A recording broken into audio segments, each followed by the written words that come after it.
Everyone in Israel was starving because there had been no rain for nearly 3 years. King Ahab called for Obadiah, who was in charge of his palace. "Go right through the country," he told Obadiah. "Find every spring and every stream and every blade of grass to feed our animals." He told Obadiah to go one way, and he went the other. Meanwhile, Elijah, God's prophet, was walking back to Samaria.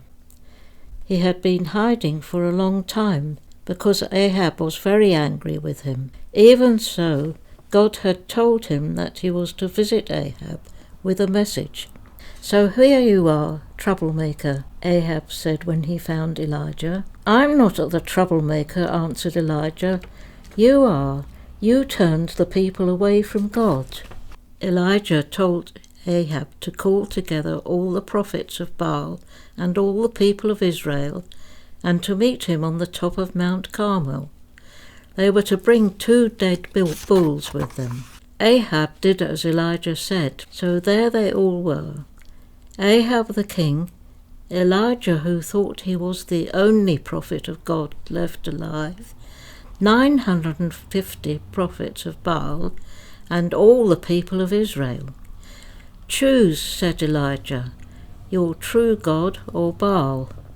"Here's what we're going to do," explained Elijah. He told the prophets of Baal to build an altar to their god, to cut up one of the bulls and put the meat on their altar, but not to light the fire. He would do the same, and then they would pray. Whichever god answered their prayers with fire was the true God. All the people agreed. So the prophets of Baal collected their stones. They built their altar. They loaded wood onto the altar, cut up the bull, and placed the meat on top of the wood. Then they prayed to Baal. Nothing happened. They prayed some more. Nothing happened.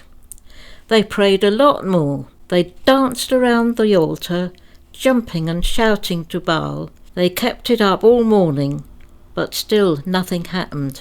"Shout louder," teased Elijah. "Maybe he's thinking. Perhaps he's busy. Or maybe he's gone on holiday."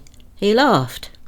"He could even be asleep. Do you need to shout louder to wake him up?" Elijah called. As the afternoon passed, they shouted louder and danced faster, but still nothing happened. "Enough," called Elijah as the evening came. He called the people over to where he was standing. He took 12 stones, built an altar, loaded up the wood, cut up the bull, and put the meat on the altar. Then he dug a large trench around the outside of his altar. Everyone was very quiet. Elijah turned to them and told them to get 4 buckets of water. When they arrived, he asked them to pour the water all over the altar. Then he told them to do the same again and again. The altar was soaked and the trench was full of water. Then Elijah prayed, "Please, God, show these people that you are their true God."